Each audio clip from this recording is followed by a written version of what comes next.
A tradução do capítulo 306 de Black Clover saiu e trouxe pra gente um belo flashback do passado do Zenon, que começa a dar um pouco mais de profundidade, né, pro vilão, assim, algo mais robusto ali pra ele, pras motivações dele, dá mais embasamento, né, pra tudo que ele tem feito.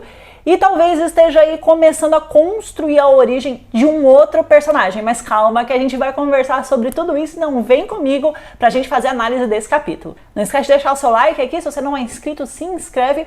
E eu vou lançar agora, não sei se já está disponível, talvez já esteja, os membros aqui do canal. Se você quiser ajudar aí, você vai ter algumas vantagens, tá bom? No capítulo anterior, a gente teve toda a redenção do Langris, né, que entendeu o lugar dele no mundo, reconheceu a superioridade do Yuno e aquela coisa toda.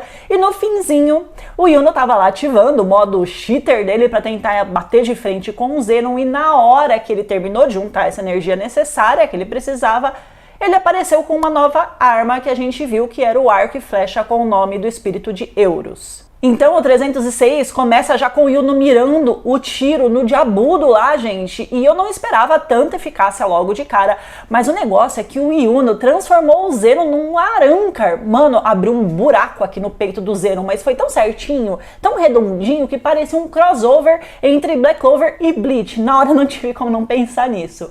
Foi bonitinho de ver, o Zenon vomitou sangue, eu fiquei com o coração quentinho porque eu acredito na supremacia Yuno, né, que foi capaz lá de varar o Zenon de um lado pro outro, e olha que na forma em que ele tava ali, né, em 100%, dificilmente alguém seria capaz de perfurar ele, né, de um lado pro outro, né, varar nas costas. O choque desse rolê foi tão grande pro Zenon, ele não esperava que alguém que ele considera inferior fizesse aquilo, né, que automaticamente ele acabou se lembrando do passado dele. E a gente tem um longo flashback que traz mais detalhes sobre o líder da Tríade Negra, que até então a gente achava que era o líder, e aí a gente vai descobrir umas coisas, e acrescenta mais humanidade e profundidade pro personagem. Os primeiros quadros mostram ali o Zenon machucado, né, criança, ferido, provavelmente por ter apanhado de outras crianças que faziam bullying contra ele, porque a gente vê mais alguns quadros pra frente, né, que ele passava realmente por isso. E a gente tem o Dante debochando dele, né, como se ele fosse inferior. Ele chama o Zenon de patético, e o Dante é bem a cara dele, a personalidade dele mesmo fazer isso, né, chamar o irmão de patético por sempre apanhar, por perder nessas situações assim, né, de conflito. Enquanto a Vani, que ela meio que faz uma cara que passa uma sensação de nojo, sabe, de estar olhando pra alguém assim inferior, um olhar e uma boca que transmitem esse sentimento. Enquanto isso, ela vai falando que ele se machucar, né, sempre assim, é seriamente ruim pra eles, né? Então eles consideram o Zenon mais fraco nessa situação. Logo depois disso, então, aparece um cara que não teve o nome nem o rosto revelado, parecia que ele estava ali numa cadeira de rodas e tal, e a gente descobre que ele é o irmão mais velho dos três, já que o Zenon chama ele de Nissan. Então a família não era um trio, gente, era um squad de 4 irmãos, liderado por esse Nissan aí sem nome, né, que foi quem introduziu eles nesse tipo de magia demoníaca. Inclusive, esse Nissan misterioso aí ressalta o talento do Zenon em relação à possessão demoníaca. Daí a gente vê cenas em que eu citei ali, né, do Zenon sofrendo bullying por ter uma magia diferente das outras pessoas, aquela magia de ossos. E é interessante a gente ressaltar que esse flashback mostra pra gente que o Zenon, ele não nasceu necessariamente do mal, ruim, sabe? Como muitas vezes a gente vê por aí umas crianças que desde pequenas já tem uma tendência meio maligna, né? Você já deve ter visto, eu já vi muitas, porque criança às vezes parece que é um troço do diabo mesmo. Mas voltando pra cá, ele era bem frágil, ele não revidava, ele era um menino aparentemente doce, né? E mesmo com os valentões lá debulhando ele na porrada, ele simplesmente não conseguia se impor. Então, quando um dos imbecis veio com um papo de que ia se livrar dele só porque o pai dele era um soldado das forças de defesa lá e tal, né? Que é um sistema semelhante ao dos Cavaleiros Mágicos lá no Reino Clover, eis que surge uma figura muito peculiar, chamada Allen, que vai lá e salva o Zenon e bota a tropa de covardes lá pra correr. Ele não só salvou o Zenon, como ele foi contra tudo aquilo que falavam pro Zenon desde pequenininho. Enquanto todo mundo zoava dele, né, por ele ter uma magia diferente, o Allen dizia que não tinha problema nenhum em ele ter uma magia distinta, em ele não ser igual aos outros. Provavelmente, poucas vezes ou até nenhuma vez antes o Zenon tinha ouvido alguém falar assim dele, né? Ou alguém elogiar ele dessa forma, sem se importar com o que ele era ou com o que ele deixava de ser, de como o poder dele era ou deixava de ser e tal, né? E ele fica olhando pra cara do Allen meio que sem entender o que tava rolando, né? Ainda mais quando o Allen olha pra ele e diz que ele tinha uma magia bem forte. O zoinho do Piazinho brilhou, gente.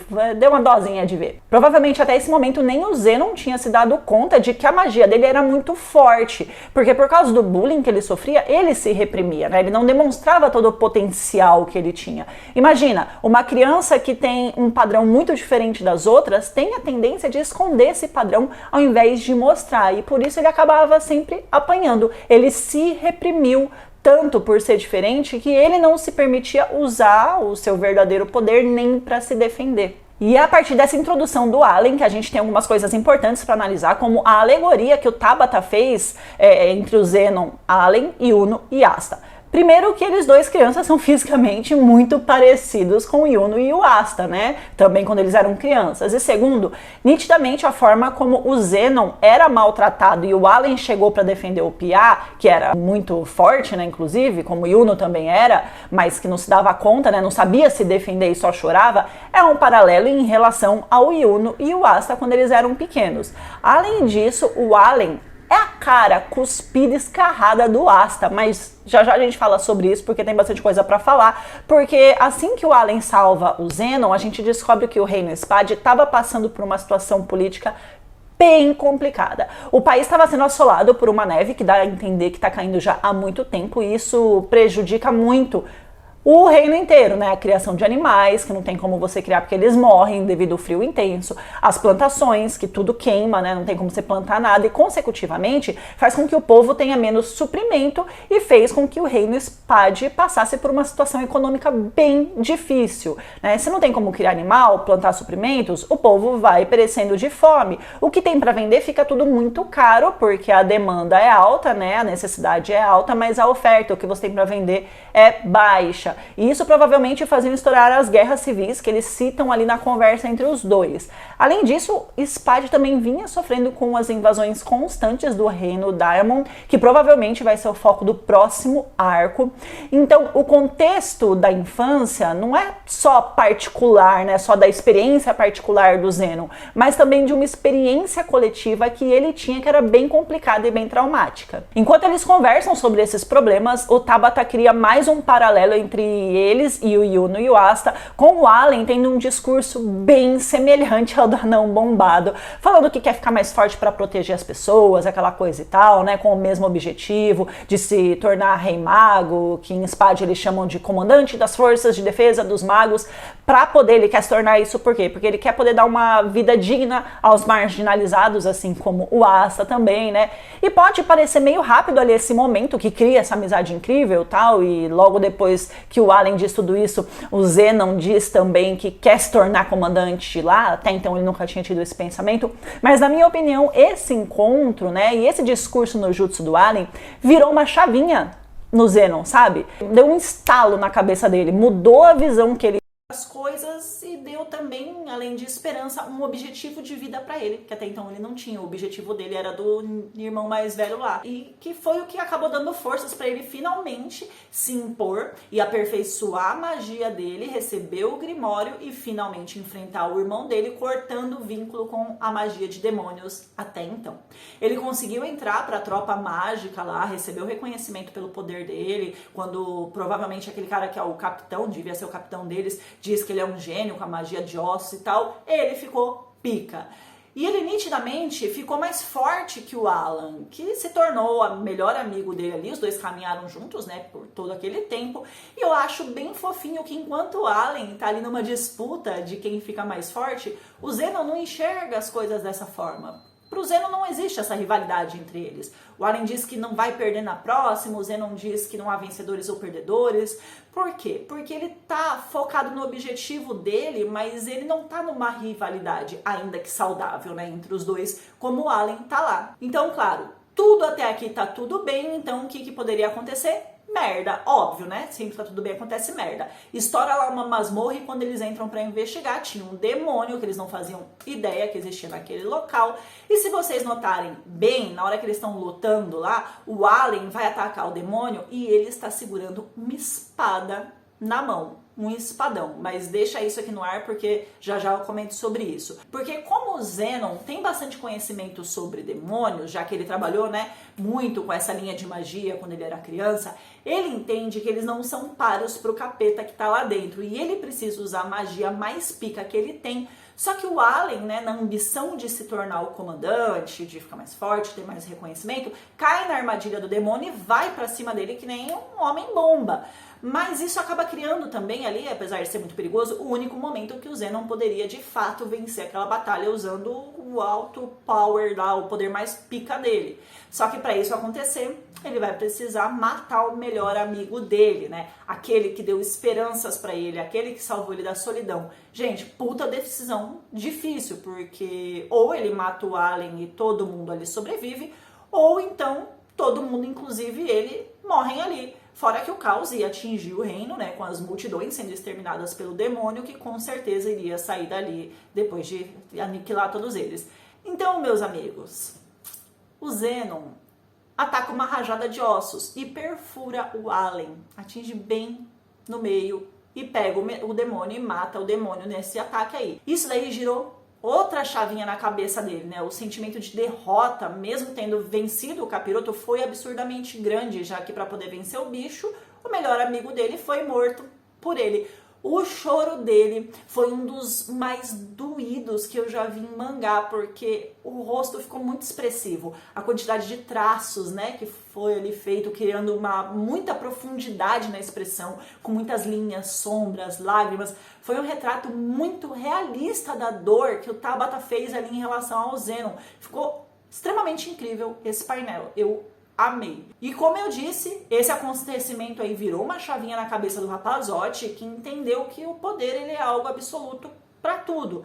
Que se um demônio daquele tem tanto poder a mais do que qualquer cavaleiro que estava lá, e em uma batalha a força bruta é decisiva para você poder vencer, porque não adianta ter técnica, ter inteligência sem ter a força bruta diante de um poder tão esmagador como aquele, né? Então, ao entender isso, ele faz com que ele retorne até o irmão mais velho dele, que é quem realmente comanda ali a tríade, né? Pra poder fazer ali o pacto definitivo agora com algum demônio e se tornar um hospedeiro. E claro, como dos três, o Zenon era o único que tinha uma capacidade de assimilação demoníaca inata, né? Um talento inato dele, diferente do Dante e da Vanica, que não eram capazes de desenvolver todo o potencial dos demônios. Ele vai lá na maior tranquilidade e consegue firmar o contrato, e ele firma o contrato com o chamado Beelzebub, um demônio chamado Beelzebub, que na mitologia cristã é um dos 7 príncipes do inferno. Lá na Idade Média, ele era descrito como o segundo pecado, o da gula, e no Dicionário Infernal, que é um livro sobre demonologia, ele é descrito como o rei das moscas e das pestes.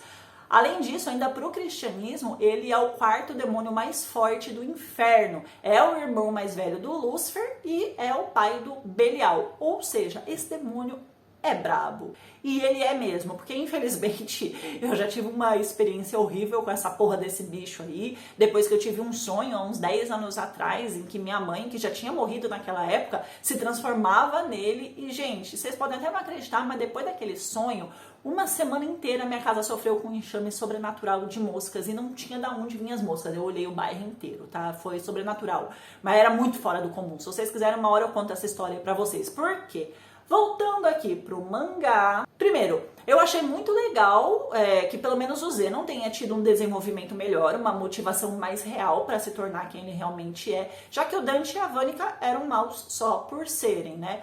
O Zenon, ele não é um vilão por ser vilão, né? Ele está sendo desenvolvido como um antagonista mesmo, sendo humanizado, ganhando profundidade, né? Eu acho isso muito importante porque ser mal só por ser acaba tirando a relevância da obra, deixa a história muito rasa, muito sem sentido.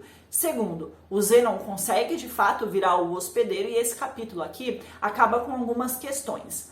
O Zenon nitidamente vem de uma família real, lá de Spade, e a semelhança física incrível entre ele e o Yuno, principalmente na infância, pode significar que eles têm algum grau de parentesco, já que o Yuno, né, é da família real, é o príncipe lá e tal.